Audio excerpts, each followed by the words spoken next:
안녕하세요. LA의 비투쇼입니다. 이번 영상에서는 우리들을 살짝 위축되게 만들 수 있는 그런 소식들이 있어서 함께 나눠볼까 하는데요. 마음의 준비를 단단히 하시고.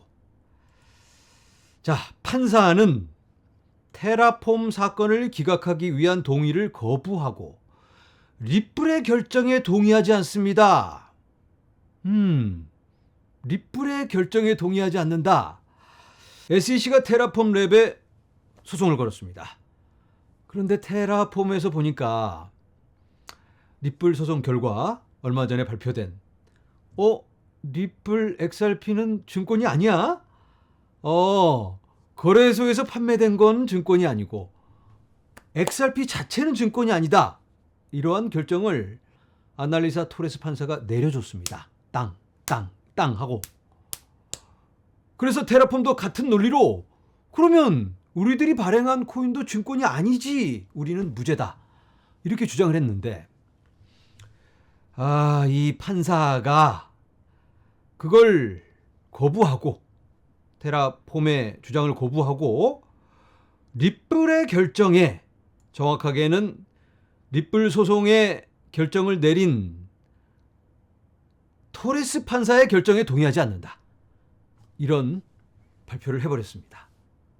이것도 XRP 투자자들에게는 이거 조금 불안한 그런 마음을 들게 하는 그런 소식이죠. 이 결정을 내린 판사는 제드 레코프 판사.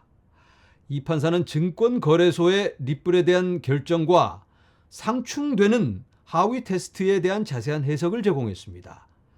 본인은 하위 테스트에 대한 해석이 다르다. 어떤 부분을 다르게 해석하는지 그게 중요할 텐데 법원은 비슷한 경우에 이 지구의 다른 판사가 최근 채택한 접근 방식을 거부합니다. SEC와 리플 랩스. 하위는 기본 구매자와 보조 구매자.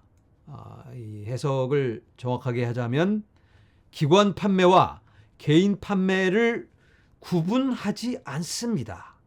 하위 테스트에는 그런 구분이 없는데 토레스 판사가 법에 나와 있지 않는 다른 해석을 한 게 아닌가. 본인은 다르게 생각한다. 이겁니다. 자, 여기에 대해서 여러 많은 변호사들의 의견이 모아지고 있는데요. 먼저 존 스타크라는 변호사. 이 변호사는 SEC 관련 변호사입니다. 보시는 것처럼 립플 디시전 트러블. 빅 트러블이다. 큰일 났다. 립플 소송에 어두운 그림자가 드리워지고 있다. SEC 항소한다. 이런 의견을 내놓고 있습니다. 여기에 대해서 립플의 CTO 데이빗 스왈츠. 이 사람은 여러 가지 해석을 해볼 수 있겠는데 최악의 시나리오는 하위 테스트에 나와 있지 않은 내용을 토레스 판사가 확대 적용을 했다. 기관 투자자에 대한 것과 개인 투자자가 거래소에서 이 돈이 내가 투자하는 돈이 어디로 흘러갈지 모르는 상대가 누군지 모르는 상태에서 거래한 건 증권 투자 계약이라고 보기 어렵다. 여기에 대해서 다른 해석을 하고 있다. 이런 얘기입니다. 자, 그리고 좀 더 좋은 쪽으로 바라보자면 립플 같은 경우에는 하위 테스트를 그렇게 적용할 수 있는 요인들이 많았다. 비즈니스 모델이 다르니까. 립플과 테라폼 랩스는 비즈니스 모델이 아예 다르죠.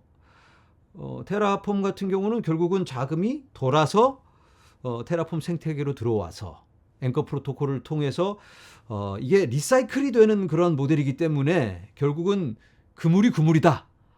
이런 내용일 것 같은데요. 어쨌든 상황이 다르기 때문에 토레스 판사가 내렸던 그 결정을 여기에 적용할 수는 없는 거다라는 주장입니다. 자, 제레미 호건 변호사는 이번에 이 결정이 XRP에만 적용되는 건 아니고 모든 다른 코인에도 적용이 될 텐데 XRP 소송에만 연결해서 이걸 적용하는 건 문제가 있다.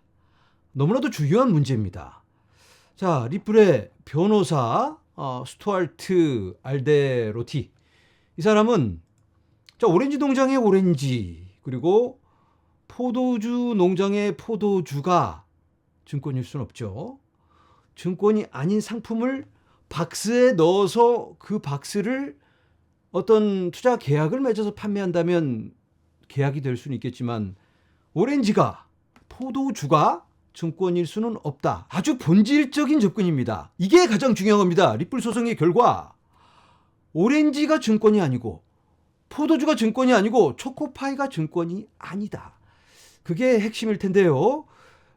그걸 어떻게 포장해서 어떤 방법으로 판매했고 어떤 관계 속에서 어떤 계약이 있었는가. 그건 그 다음 문제라고 볼 수 있겠습니다. 자, 이 판사의 결정만을 놓고 보자면 리플에게는 불안감을 줄 수밖에 없겠죠.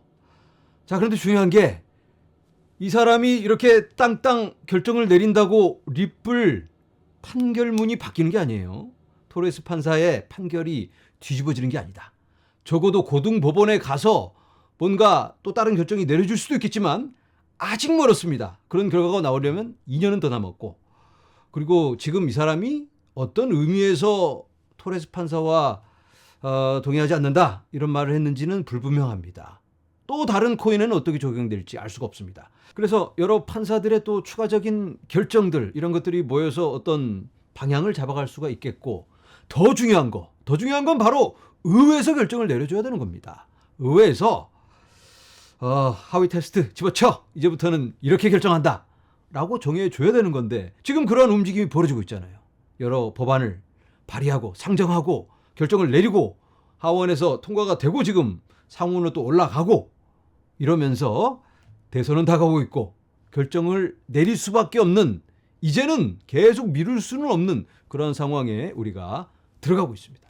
자, 코인베이스의 브라이언 암스트롱이 파이낸셜 타임스와의 인터뷰에서 SEC는 코인베이스에게 비트코인을 제외한 모든 거래를 중단하라고 요청했습니다. 모든 거래, 모든 코인을 상장 폐지해라 라고 요청했다고 합니다. 소송 걸기 전에. 그러면 비트코인 말고 200개가 넘는 모든 코인을 상장 폐지해라. 여기에는 도지코인, 라이트코인, 비트코인 캐시 이런 채굴 코인들까지도 모든 코인이니까 이건 좀 너무 과하죠. 브라이언 암스트롱에 따르면 이 요청은 미국의 암호화폐 산업의 종말을 의미했을 것입니다. 브라이언 암스트롱 인터뷰에 나와서 SEC가 그동안은 이리저리 빼기만 하다가 한 1년 전부터 굉장히 온도차를 보였다고 합니다. 뭔가 막무가내로 어떤 목적을 갖고 달려가는 듯한 사주를 받은 거죠. 모든 코인 거래를 중단해라. 모든 코인 상폐. 어쨌든 코인베이스 측은 어떤 근거로 그런 요청을 하냐? 알려주지 않았죠. 그건 알 거 없고 일단 다 상장 폐지시켜. 우리는 그렇게 생각하지 않는다. 왜냐하면 다 상장 폐지시키라는 건 코인베이스 사업 접으라는 얘기입니다.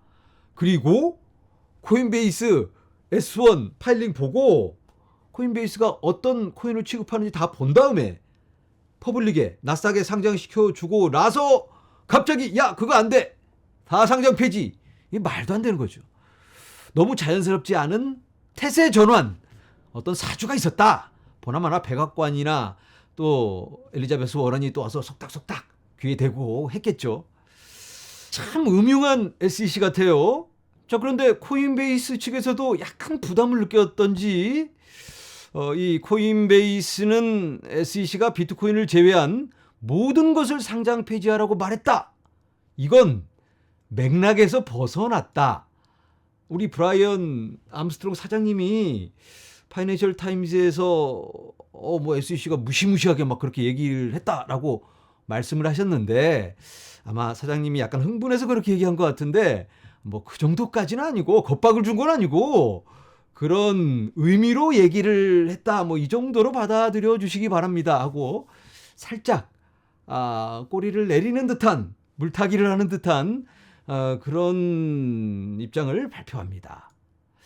아무래도 게리 겐슬한테 전화를 받은 모양인지 아니면 또 백악관에서 어떤 압력을 가했던지 약간은 좀 자연스럽지 않은 그런 모습을 보여주고 있습니다. 자, SEC가 고삐를 늦추지 않고 또 코인을 잡아들입니다. 이번에는 헥스라는 코인인데요. 리차드 하트라는 아주 기고만장한 그런 인물이 있는데 혼자 굉장히 잘난 척을 하고 온갖 명품으로 막 휘어 감고 다니는 그런 친구입니다. 이 SEC에 따르면 리차드 하트는 1200만 달러 이상의 투자자 자금을 사용하여 555캐럿 다이아몬드, 야, 이렇게 큰 다이아몬드가 있습니다. 비싼 시계 및 고급 자동차를 구매했다고 합니다. 자, 이렇게 SEC가 헥스 창시자 리차드 하트에게 소송을 걸었는데요. 헥스 코인 자체가 증권이다, 이 부분도 있지만 더 중요한 건 이 리차드 하트라는 사람이 고객의 돈을 가지고 자기 사리사욕을 채웠다, 이게 더 큰 것 같습니다. 이 사람이 가지고 있는 거 잠깐 보면 53만 4천 달러짜리 맥라렌 스포츠카, 한화로 한 7억 정도? 페라리 31만 4천 달러짜리 4억짜리, 그리고 롤렉스 시계 3.4 밀리언 달러, 롤렉스 시계만 40억이에요. 40억. 와. 그런데 이 사람이 너무 기고만장하고 막 사람들을 깔보고 무시하고 자기만 혼자 천재라고 이렇게 떠들어댔는데 결국은 SEC에게 이렇게 소송을 당했습니다. 이건 SEC가 그래도 잘했다고 봐야 될까요? 네, 이번 영상에서는 SEC의 맹활약에 대해서 살펴보았습니다. 그렇다고 우리가 너무 위축될 필요는 없고, 이러한 많은 것들이 미래 발전으로 가는 한 과정이다, 이렇게 생각하시면 좋을 것 같습니다. 지금은 혼돈의 시간이지만 결국은 되어질 건 되어지리라, 이런 말씀을 드려봅니다. 오늘은 여기서 인사드립니다. 여러분 감사합니다.